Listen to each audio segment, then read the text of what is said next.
Binge and Haridas. இவங்க எல்லாருமே ஜீரோலேருந்து என்கிட்ட வந்து அதை அப்போவே யாரை விட்டு கேட்கணுமோ சாத்தி கேட்க வேண்டியது தானே. மலேசியாவில் ஸ்டார்ஸ் உருவாக்கணும் அப்படின்னு ஹீரோ ஓடிட்டாரு, நான் போட்டு விட்டேன் காசை. உங்கள் கொண்டுட்டு போகலையா, இண்டஸ்ட்ரி வாய்ப்பு கொடுக்கலையா, என்ன ரீசன்?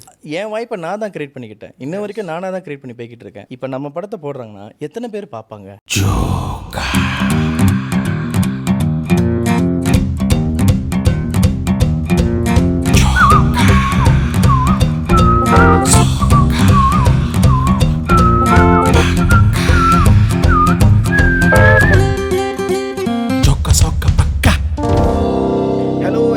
வெல்கம் பேக் டு ஜோகா சோகா பக்கா, மலேசியாவின் நம்பர் 1 பாட்காஸ்ட் சேனல் அப்படின்னு நாங்கள் நம்பிக்கிட்டே இருக்கிறோம். அது அந்த நம்பிக்கையை நீங்கள் தான் வந்து நிறைவேற்றணும் ப்ளீஸ். நீங்கள் இப்படிலாம் சொல்லும்போது எனக்கு பயமாக இருக்குது. சரி, நம்ம நிகழ்ச்சியின் ஸ்பான்சர் ஃபூடி பாப்பா. அடுத்த ஃபூடி பாப்பா நவம்பர் டிசம்பர் மலேசியா முழுக்க ஒரு டூர் நடக்குது. 6 இடங்களில் ஜேபி ஊழுத்திரமில் ஆரம்பித்து ஸ்ரம்பான், ஸ்லாங்கோர், ஈப்போ, பினாங், அதுக்கப்புறம் மறுபடியும் நம்மளோட ஃபேவரட் பிளேஸ் ஜேபி முத்தியார் ரெனிலையும் நடைபெற்று முடியுது. இந்த ஃபூடி பாப்பா ஃபுட் ஃபெஸ்டிவலில் மிஸ் பண்ணாமல் ஜாயின் பண்ணுங்கள். If you are a ஃபூடி you will just love it. விதவிதமான உணவுகள் உங்களுக்காக காத்துக்கிட்டு இருக்கு. பார்ட் 1ல் கார்த்திக் ஷாமல் நிறைய பேசணும், நிறைய விஷயங்கள் ஓப்பனாக பண்ணி சொன்னார். கொஞ்சம் ஒரு எமோஷனல் ரைடாக இருந்துச்சு. இன்னும் நிறைய விஷயங்கள் கேட்டு தெரிஞ்சுக்கும். கார்த்திக் ஓகே தானேலாம்? ஓகே ஓகே ஓகே, சக்குன்னு நம்ம ஒரு வார்ம் அப்காக ஒரு ரேபிட் ஃபயர் போமா? ஓகே, குயிக்காக ரேபிட் ஃபயர். ஓகே. மலேசியாவில் உங்களுக்கு பிடிச்ச 2 டேரக்டர் பேர் சொல்லுங்கள். மலேசியாவில் பிடிச்ச 2 டேரக்டரா? மார்ட்டின் மன்மத புல்லட்ஸ் பண்ணவர், இந்த ஜேகே விக்கியான் பூச்சாண்டி. சீனியர் ஆக்டர்ஸ் கானா சார் ரொம்ப ஃபேவரட். கானா சார் இன்னொன்று வேணுமா பேர்? ரெண்டு பேர். 2 பேரா? கானா சார் ரொம்ப பிடிக்கும். அதுக்கப்புறமா கேஎஸ் மணியம் சார். விட்டு கொடுக்க மாட்டீங்களே.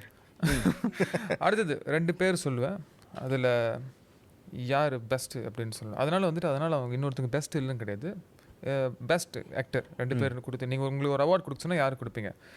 Binge and Haridas. 2 பேர் கூடமே நான் வேலை செஞ்சுருக்கேன். ஆனால் பெர்ஃபார்மன்ஸ் அப்படின்னு வரும்போது ஹரிதாஸ் அண்ணக்கிட்ட நான் அந்த பெர்ஃபார்மன்ஸ் வாங்கியிருக்கேன். Haridasan. Okay. Best music award Niroshan Varman. ஐயோ, சமிஷன் விட்டுட்டீங்களே அவர்ல லிஸ்ட்ல இல்லையே. வர்மன். நான் சமிஷன் சொல்ல முடியாது, ஏன்னா அது அவரு தான் அங்கே தான் கொடுப்பாரு. ஓகே, ஹீரோயின் உங்கள் படத்தில் 2 ஹீரோயின் நான் சொல்கிறேன் நான். Okay. Chandini and hi திஷாலினி.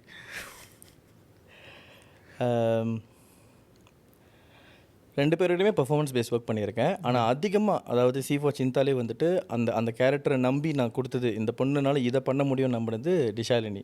So அதனால் கேட்டுக்கிலேருந்து வந்ததுனால டெஃபினெட்லி டிஷாலினி. சரி, உங்கள் படத்தில் இன்னும் 2 பேர் கேட்பேன், ரவீன்ராவ், யுவராஜ். அவங்க கூடயும் நான் அகைன் ஒர்க் பண்ணியிருக்கேன். பட் இந்த இடத்துல நான் வந்து யுவராஜ் சொல்லுவேன்.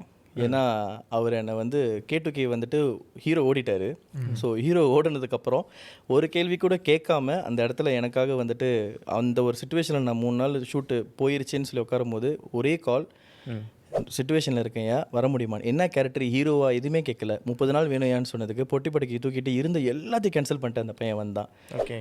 ஸோ வந்து அந்த கேரக்டரை எடுத்து அவர் பண்ணி கொடுத்தார்ல, அதுக்காக நான் யுவராஜ். சொக்ஸுபாலா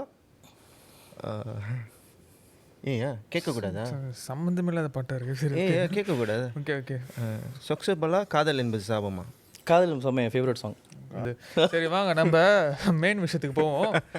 கார்த்திக், அட்வர்டைஸிங்கிறது நம்ம ஸ்பெண்ட் பண்ணி பண்ணுறது. பட் இதனை தவிர்த்து நம்மளுடைய லோக்கல் மீடியா எந்த அளவுக்கு உள்ளூர் படைப்புகளுக்கு ஆதரவு கொடுக்குறாங்கன்னு நினைக்கிறீங்க? ஏன்னா நம்மளுக்கு லோக்கல் மீடியா சொல்லும்போது ரொம்ப லிமிட்டடாக தான் இருக்குது, எஸ்பெஷலி தமிழில் சொல்லும்பொழுது. எப்படி இருக்குது ஆதரவு? ஆதரவுன்னு பார்த்தீங்கன்னா முதல் விஷயமே எங்கே அந்த ஆதரவு ஆரம்பிச்சிருக்குன்னு கேட்டிங்கன்னா, வெறும் அரசாங்க தொலைக்காட்சியை மட்டுமே நம்பிக்கிட்டு இருந்த நம்மளுக்கு அவங்க நினச்சிருந்தா வேறு எதை வேணாலும் செஞ்சுருக்கலாம். ஆனால் இத்தனை எபிசோட் வச்சு சீரீஸ் எங்கன்னு ஆரம்பிச்சு விட்டாங்களே, அதை விட ஒரு பெரிய ஆதரவு எதுவுமே இல்லை. ஏன்னா இன்றைக்கி இண்டஸ்ட்ரி ரொம்ப ஹெல்த்தியாக இருக்கிறதுக்கு அது ஒரு மிக முக்கியமான ஒரு காரணம். எல்லாருமே மாதம் பிஸியாக இருக்காங்க, எல்லாரும் ஒரு வேலை செஞ்சுட்டு இருக்காங்க. அதனால் இது கண்டிப்பாக ஆதரவுன்னு தான் நான் சொல்லணும். அவங்க நினச்சிருந்தா அவங்களுக்கு சப்ஸ்கிரைபர்ஸ் குறைஞ்சாலோ சீரீஸை நிப்பாட்டி இருந்திருக்கலாம், வேறு ஏதாவது பண்ணிக்கலாம்னு சொல்லி போயிருந்துருக்கலாம். ஆனால் இன்னமும் பண்ணிக்கிட்டு தான் இருக்காங்க. அப்போ அதில் ஒரு ஆதரவுன்ற ஒரு விஷயம் அங்கேயும் இருக்குல்ல, அதனால் நான் அதை ரெஸ்பெக்ட் பண்ணணும்னு நினைக்கிறேன். ஸோ அது இருக்குது. அது படைப்புகளுக்கு, படங்களுக்கு கேட்குறேன். படங்களுக்கு உண்மையாக சொல்லணுனாக்கா முதல்ல என்னோடய கேள்வி என்னென்னா, நம்ம எவ்வளோ படம் ஆக்சுவலி அந்த அளவுக்கு கொடுத்துருக்கோன்னு தான் கேட்குறேன். அதுதான் என்னோட கேள்வி. நான் என்னையே சேர்த்து தான் கேட்குறேன், நான் மற்றவங்க மட்டும் கேட்கல, என்னையே நான் கேட்டுக்கிறது அப்படி தான். இப்போ என்னோட இன்வீட்டு தோட்டத்தில் பார்த்துட்டு ஒரு 10 பேர் ஒரு 3 பேர் அந்த படம் நல்லாலாம் என்கிட்ட சொல்லியிருக்காங்க. நான் வந்து அடைமழை காலமுக்கு நான் ஒரு கேம்பெயின் செஞ்சேன். இந்த படம் பார்த்து நல்லா இல்லைனா உங்கள் டிக்கெட் காசை திரும்பி கொடுக்குறேன்னு சொன்னேன். எனக்கு ஒரு 3-4 பேர் அனுப்பிவிட்டாங்க, நல்லா இல்லை டிக்கெட் காசு திரும்பி கொடுங்க. நான் போட்டு விட்டேன் காசை. இது வந்து நானும் கற்றுக்கிறேன்னு சொல்கிறேன். ஸோ என்னை பொறுத்த வரைக்கும் நம்ம அந்த அளவுக்கு கொடுக்க ஆரம்பிச்சிட்டோமா. இப்போ நான் ஒரு தளபதி படமோ இல்லை தலைப்படமோ டிவியில் வருதுன்னு வச்சுக்கோங்களேன், எல்லாருமே குடும்பத்தோடு உட்காந்து பார்க்கலான் இருப்பாங்க. அங்கே அட்வர்டைஸ்மெண்ட்டுக்கு காசு வரும். இப்போ நம்ம படத்தை போடுறாங்கன்னா எத்தனை பேர் பார்ப்பாங்க? அப்போ அவங்களுக்கு என்ன அட்வர்டைஸ்மெண்ட் காசு அதில் வரப்போகுது? ஸோ இந்த நோக்கத்துலேருந்து பார்க்கும்போது அவங்க சைடில் எனக்கு நியாயம்தான் தெரியுது. ஆனால் நான் என்ன சொல்கிறேன்னாக்கா, ரொம்ப வருஷமும் ஒரே ரேட்டில் இருக்குது, கொஞ்சம் ஏற்றுங்கன்னு கேட்குறேன். அதுதான் என்னோட டிப்ளமேட்டிக்காக முடிச்சிருக்காரு. ஓகே, இல்லை நியாயமான ஒரு பதில் கொடுத்தேன், டிப்ளமேட்டிக்காக இல்லை. தப்பு நான் சொல்லிடுவேன்.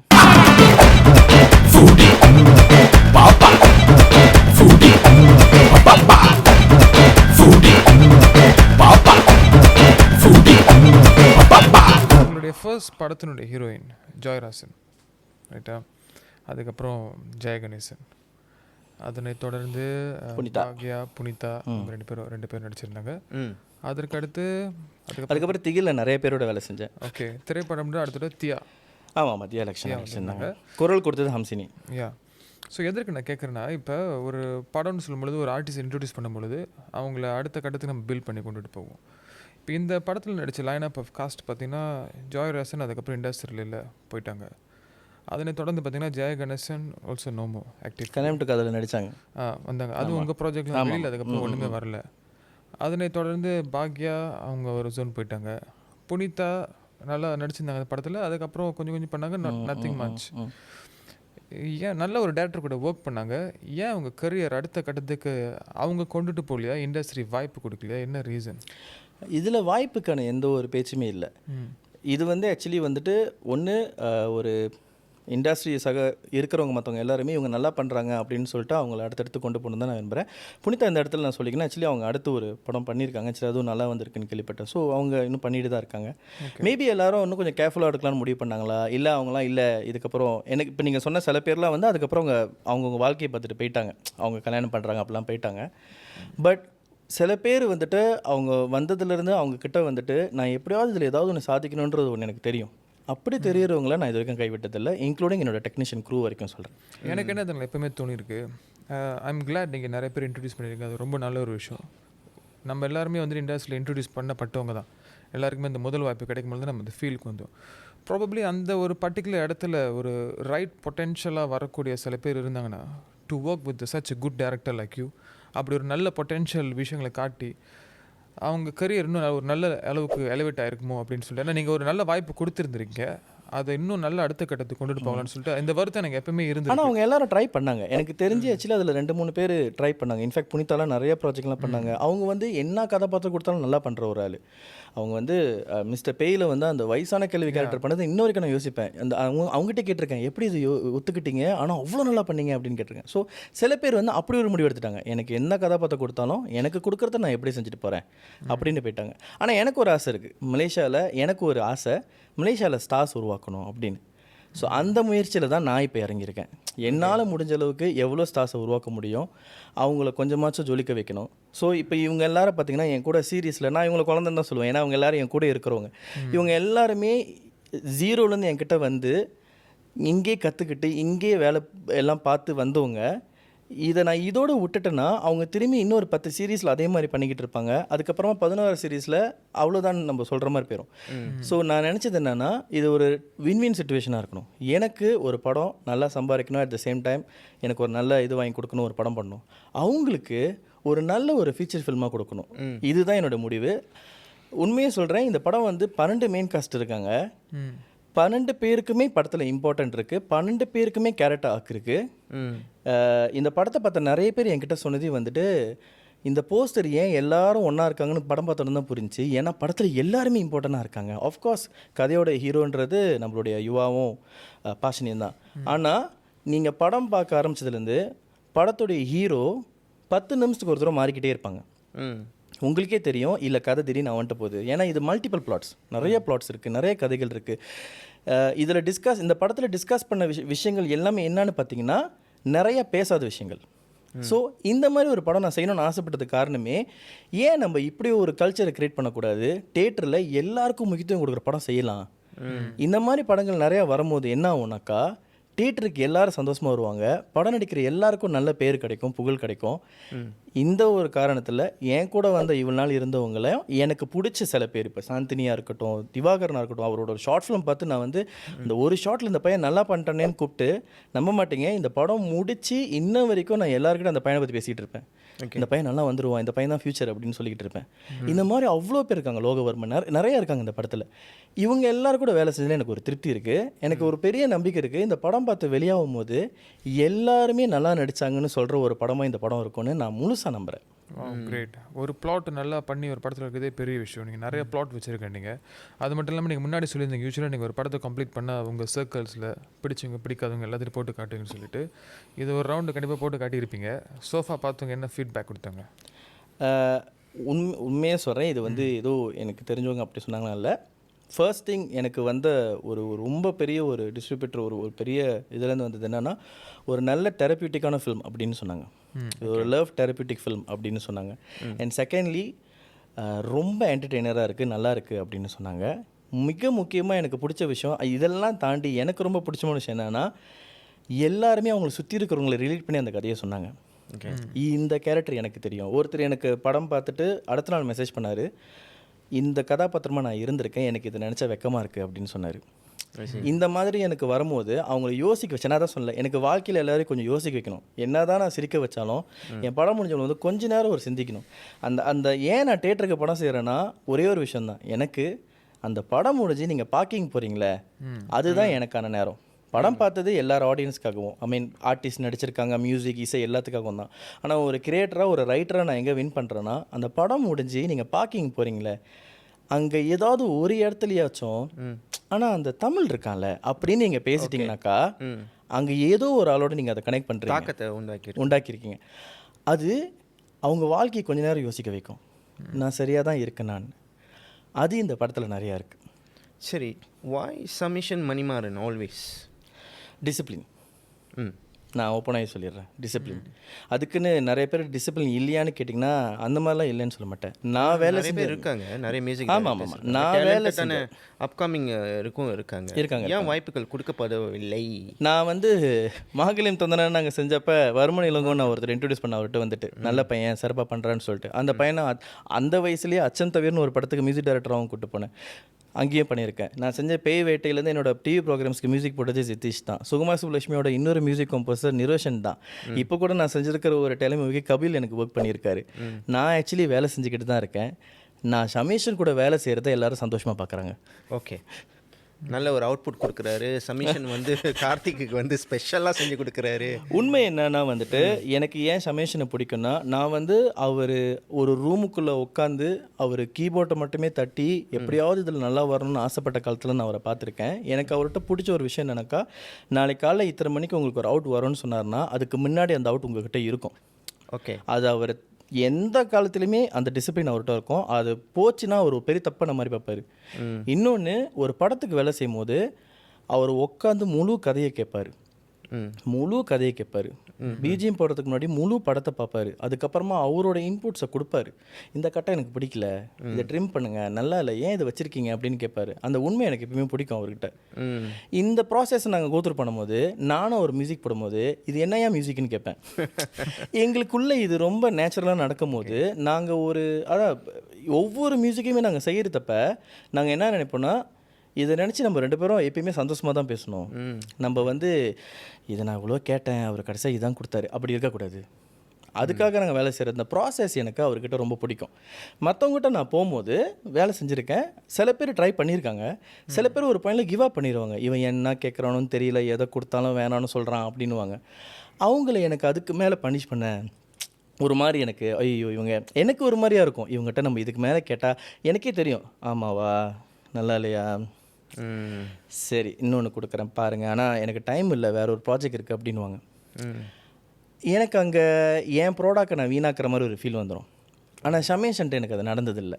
ஓகே. ஆனால் இப்பயும் அடுத்து செய்கிற என்னோட டெலிமூவியும் வந்துட்டு வேற ஒரு கம்போசர் தான். இன்ஃபேக்ட் நான் ஒரு ஹாரர் படம் வச்சிருக்கேன். இது சமேஷன்ட்டு நான் பேசும்போது சொல்லியிருக்கேன், இந்த ஹாரருக்கு எனக்கு ஒரு சைனீஸ் கம்போசர் தெரியும், அவங்க தான் இதுக்கு பர்ஃபெக்ட்னு. அவரே அந்த சவுண்டு கேட்டுட்டு ஜி அவங்க கூட வேலை செய்யுங்க ஜி அப்படின்னு சொன்னார். நாங்கள் அதை அவ்வளோதான் பார்க்குறோம், அதுக்கு மேலே நாங்கள் டிஸ்கஸ் பண்ணதே இல்லை. ஸோ இப்போ ரீசன்ட் காலமாக வந்து சவுத் இந்தியா, தமிழ்நாடு, அதாவது சவுத் சைட்லேருந்து கேரளாவை ஆட்டி படைத்த ஹேமா கமிட்டி ரிப்போர்ட், அதை பற்றி கேள்விப்பட்டிருப்பீங்க. கேள்விப்பட்டது இல்லை. அது ஏன் நான் கேட்குறேன்னா, அட்ஜஸ்ட்மெண்ட் என்ற ஒரு விஷயம் காலகாலமாக அங்கே இருந்தது. அதை வந்து ஒரு கமிட்டி வந்து ஐடென்டிஃபை பண்ணி அதுக்கு வந்து ரிப்போர்ட் செஞ்சுருக்காங்க. அந்த ரிப்போர்ட் மூலிமா நிறைய பேர் வந்து அம்பலப்படுத்தியிருக்காங்க, இன்னும் எக்ஸ்போஸ் படுத்தியிருக்காங்க. இங்கே மலேசியாவில் இதுக்கு முன்னாடி இதே ஜோக்கா சொக்கா பக்கா இன்டர்வியூவில் ஒரு ஆர்டிஸ்ட்க்கு, சீனியர் ஆர்டிஸ்ட்கிட்ட இந்த கேள்வியை கேட்டிருந்தோம். அது இந்த கேள்வி உங்கள்கிட்ட கேட்குறேன் சார் டைரக்டராக. இந்த அட்ஜஸ்ட்மெண்ட் என்ற ஒரு விஷயம் ஆர்டிஸ்ட் கூட இருக்கிறது கேள்விப்பட்டிருக்கீங்களா? இல்லை நீங்கள் இந்தியாவில் கேள்விப்பட்டிருக்கேன். இங்கே எனக்கு அந்த மாதிரி கம்ப்ளைண்ட் வந்ததில்லை. ஆனால் என்ன சொல்லியிருக்காங்கன்னா, என்கிட்ட வந்துட்டு ஆடிஷன் சொல்லிட்டு ஏதோ கிளப்புக்கு கூப்பிட்றாங்க.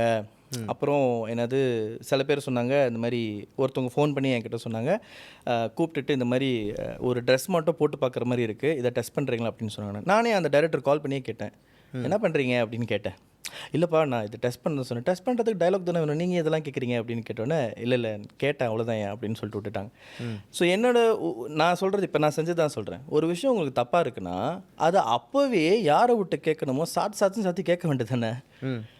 அதை விட்டு ஏன் அதை அமைதியாக வச்சுட்டு இப்படி நடக்குதான் குசு குசாக பேசிகிட்டு இருக்கீங்க? அப்போ தப்பு எங்கே ஆரம்பிக்குது? நம்ம அமைதியாக இருக்கிறனால தான். அமைதியாக இருக்காதீங்கன்னு சொல்கிறேன். ஒன்று நடக்கும்போது இப்போ போய் சொல்லிட்டா நீனு அப்படின்னு கேளுங்க. இன்னொரு ஆள்கிட்ட கேட்கறதுக்கு அவன் யோசிப்பான், ஐயோ இது வெளியே போனால் முடிஞ்சே அப்படின்னு சொல்லுவான். அந்த ஸ்டாண்டில் இருங்கன்னு சொல்கிறேன். அப்படி நடக்கும்போது எங்கேயுமே எந்த அட்ஜஸ்ட்மெண்ட்டும் நடக்காது. Simple as that. ஆனால் நிறைய பேர் அந்த கோணத்தில் பார்க்குறது இல்லையே, எல்லாம் அமைதியாக இருக்க வாய்ப்பு போயிடும்னு கேட்குறாங்களே. நான் ஒன்று சொல்கிறேன், இங்கே நமக்கே வாய்ப்பு இல்லாமல் இருக்குது. இல்லை ஓப்பனாக சொல்கிறேன், உண்மையாக சொன்னாக்கா இங்கே மெயின் ஸ்ட்ரீமாக பண்ணுறவங்களோட இன்ஃப்ளூயன்சராக செய்கிற கண்டென்ட்ஸ் பயங்கரமாக இருக்குது. ஸோ வாய்ப்புன்னு சொல்கிற காலம் போயிட்டு ஒரு 4-5 வருஷம் ஆயிடுச்சு. எம்சிஓக்கு முன்னாடிலேருந்து போயிடுச்சு. இப்போ வந்து நீங்கள் ஒரு கேமரா எடுத்து நீங்கள் ஒரு ரெக்கார்ட் பண்ண ஆரம்பித்தா நீங்கள் ஒரு கண்டென்ட் கிரியேட்டர், நீங்கள் ஒரு ஆக்டரு. இன்றைக்கி நிலா லிங்கேஷ்னு ஒருத்தவங்க படம் ப்ரொடியூஸ் பண்ணுறாங்க. என்னென்னமோ நடந்துக்கிட்டு இருக்குது இண்டஸ்ட்ரியில். ஒரு பையன் ஒரு தமிழ் பாட்டு பாடி ஒரு மலாயில் வந்து அவ்வளோ ஹிட்டாக வராங்க. ஸோ இன்றைக்கி ஆக்சுவலி யாருமே உங்களை கண்ட்ரோல் பண்ணல. நீங்கள் இவங்ககிட்ட தான் வேலை செய்யணும், நீ இப்படி வந்தால் தான் நான் ஒரு ஆக்டராக ஏற்றுக்குவேன், ஆர்டிஸ்டாக ஏற்றுக்குவேன் யாருமே சொல்லலை. அந்த வாய்ப்புன்ற வார்த்தை இதுக்கப்புறம் வரவே கூடாது. உங்ககிட்ட ஃபோன் இருக்குது, நீங்கள் நினச்சா நீங்களே வரலாம். அதை இன்னொருத்தவங்க மேலே தூக்கி போடாதீங்கன்னு தான் சொல்கிறேன். நான் ஏற்கனவே ஒருத்தர் மீட் பண்ணப்போ அவர் சொன்னார், யார் ஒன்றும் முடியாதுன்னு இல்லை, யூ மாவுக்கா தம்மோ, அந்த மேட்ரு தான் அது. சிம்பிள். மாவுக்கா தம்மோ. It's not that whether you can or cannot, whether you want it or not. ஆமாம், அவ்வளோதான். நான் படம் ப்ரொடியூஸ் பண்ணும்போது நான் ஒரு அத்தனை ப்ரொடியூசர்கிட்ட போய் நின்றேன். எல்லாருமே ஆக்சுவலி எனக்கு படம் செய்கிறதுக்கு ரெடியாகவே இல்லை. ஆஃப்கோர்ஸ் நான் ஷார்ட் ஃபிலிம் தான் செஞ்சுருக்கேன். யாருமே ரெடியாகல. எனக்கு யாருமே படம் கொடுக்கவும் வரல. வந்த ஒருத்தர் கூட எனக்கு ஒரு கதை இருக்குது, அந்த கதையை படம் எடுக்கிறீங்களான்னு தான் கேட்டிருந்தாங்க.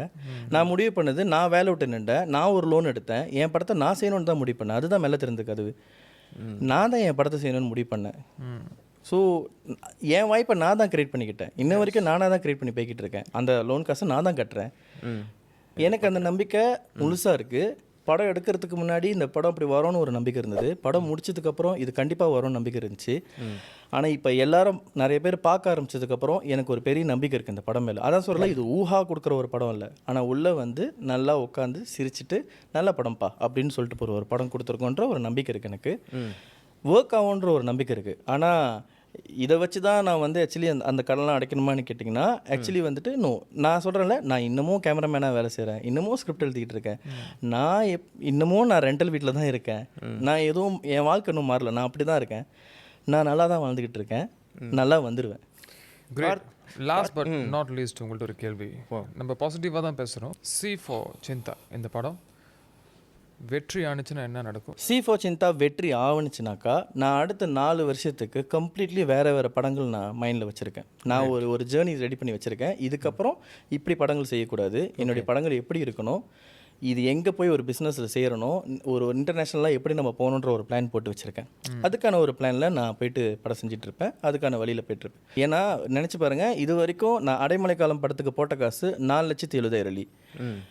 எனக்கு கல்யாணம் பண்ணிட்டு வந்த மனைவி அந்த காசு கேட்டதுமே அவங்க முதல்ல சொன்னது ஒரு வீடு வாங்கியிருக்கலாம்ல அப்படின்னாங்க. அந்த படம் பைரசியில் வரும்போது எனக்கு யார் யாரும் என் வீட்டில் பூந்து போகிற மாதிரி இருந்துச்சு. உண்மை அதுதான். ஏன்னா அந்த அந்த அவ்வளோ காசு நான் செலவு பண்ணியிருக்கோம். கேட்கலாம், உன்னை நான் அவ்வளோ செலவு பண்ண சொன்னான்னு கேட்கலாம். என்ன பண்ணுறது, எப்படியாவது நல்ல படம் கொடுக்கணும், நீங்கள் சொல்கிறீங்களே பார்க்குறதுக்கு இந்தியா படம் மாதிரி இருக்குன்னு, அந்த டெக்னிக்கலி வந்து சேரணும் அப்படின்னு சொல்லிட்டு தான் அந்த ஆசையில் சேரும். ஆனால் அந்த படம் எனக்கு ஒரு நல்ல பேர் கொடுத்துச்சு. சம்பாரிச்சு கொடுக்கல, பேர் கொடுத்துச்சு. அந்த சம்பாதிக்கிறதுக்காக நான் இப்படி ஒரு படம் செய்கிறேன். எனக்காக தாண்டி இந்த படத்தில் வேலை செஞ்சு ஒரே ஒரு ஆள் சொல்லிக்கிறேன், தினேஷ்குமார் TK. நான் நினச்சிருந்தா நான் கேமராவுக்கு செஞ்சுருக்கலாம், ஆனால் நான் செஞ்சுருந்தா கூட இவ்வளோ நல்லா செஞ்சுருப்பேன்னு தெரியல. ஏன்னா அந்த பையன்ட்ட சொன்னேன், எனக்கு பார்க்குறதுக்கு ஹிந்தி படம் மாதிரி அப்படியே கிளியராக இருக்கணும்யா, ரொம்ப லோ லைட் அடைமலைக்காலம் அப்படி செஞ்சுட்டேன், இந்த படம் அப்படியே பிரைட்டாக இருக்கணும்யா அப்படின்னு சொன்னேன். ரொம்ப பார்த்து எனக்காக செஞ்சு கொடுத்தாங்க. ஸோ இவங்களுக்காகவும் டெக்னீஷியன்ஸுக்காகவும் இந்த படத்தில் நடித்த இந்த எல்லா நடிகர்கள் அவங்க கனவே இந்த படம் தான். அவங்க எல்லாருமே நிறைய பேர் சொன்னாங்க, என்ன அதே முகம் இல்லைங்க, அவங்க எல்லாருக்கும் இது படங்க. பப்ளிக் கிட்ட நிறைய சொல்லிட்டீங்க, பட் இருந்தாலும் ஒரு ஃபைனல் கூட என்ன சொல்ல விரும்புகிறீங்க? எங்கே திரும்பினாலும் வயலன்ஸ் படமாக வந்துட்டுருக்கு. அந்த மாதிரி படம் வந்து ரொம்ப நாள் ஆச்சு, தேட்டருக்கு போகணுமா, நல்லா உட்காந்து நான் அப்படியே ஆன்னு சிரிப்பீங்களான்னு சொல்லலை. ஆனால் உள்ளே வந்ததுலேருந்து ஒரு சிரித்த முகத்தோட ஒரு படத்தை பார்த்து அங்கங்கே சிரிச்சிட்டு எங்கே யோசிக்கணுமோ நிறைய யோசிச்சுட்டு படம் முடிஞ்சு வீட்டுக்கு போகும்போது நல்லா இருக்குல்ல, அவனோட விஷயம் இவனுக்கு நடந்திருக்குல்ல, அப்படி பேசுகிற ஒரு படம் செய்யணும்னு ஆசைப்பட்டேன். இது அப்படி ஒரு படம் தான். இந்த படத்தை நீங்கள் தேட்டருக்கு வந்து பார்த்துட்டு உங்களோட காசுக்கு இந்த படம் நியாயமாக இருக்கும்னு நான் நம்புகிறேன். அதுக்கான முயற்சியை என்னுடைய டீம், உண்மையிலே சொன்னால் என்னுடைய டீமுக்கு நான் அந்த இடத்துல ரொம்ப சொல்லி ஆகணும். என்னை விட என்னை ரொம்ப நல்லா பார்த்துக்கிட்டவங்க அவங்க தான் இந்த செட்டில். அவங்க எல்லாருக்காகவும் இந்த படத்தை ஒரு தடவை வந்து பாருங்கள். நல்லா இருக்கா, உங்களுக்கு தெரிஞ்ச ஒரு 10-20 பேர்கிட்ட போய் சொல்லுங்கள். நல்லா இல்லையா, எங்கள் எல்லாருக்கிட்டையும் வந்து சொல்லுங்கள். இந்த படத்தில் நல்லா இருக்கிற எல்லாத்துக்குமே என்னுடைய டீம் தான் காரணம், நல்லா இல்லாத எல்லாத்துக்கும் நான் மட்டும்தான் காரணம். அது எதை வேணாலும் என்கிட்ட வந்து சொல்லுங்கள். ஏன் தமிழில் பேர் வைக்கல? என்னன்னா, நான் அடுத்து செய்கிற படம் எப்படி பார்த்தாலும் சீஃபா சிந்தான்றது நான் முடிவு பண்ணிட்டேன். ஓகே, சீஃபா சிந்தா தான் நான் செய்யணும்னு. இந்த படத்துக்கு முதல்ல வச்சிருந்த பேர் வந்துட்டு காதல் டு கல்யாணம், அதுதான் முதல்ல வச்சிருந்த டைட்டில். ஆனால் அது ரொம்ப அந்த அந்த சீரீஸோடய ரொம்ப இதாக இருக்கும். ஹேஷ்டேக் போடும்போது கூட அதே K2K வந்துடும். அது இன்னமும் நம்மளே வந்து அதுதான் இதுன்னு சொல்லி நம்மளே நம்ம ப்ராடக்டை இது பண்ணுற மாதிரி இருக்குன்னு சொல்லி தான் இல்லை சீஃபா சிந்தா டைட்டிலாக இருக்கணும்னு. மிக முக்கியமான காரணம் என்னன்னா, இந்த சீஃபா சிந்தா நான் தமிழ் டைட்டிலாக தான் பார்க்குறேன். ஏன்னா மலேசியாவில் இருக்கிறவங்கள மட்டும்தான் அதை படிக்கும் போது அந்த சிந்தாவை காதல்னு படிப்பாங்க.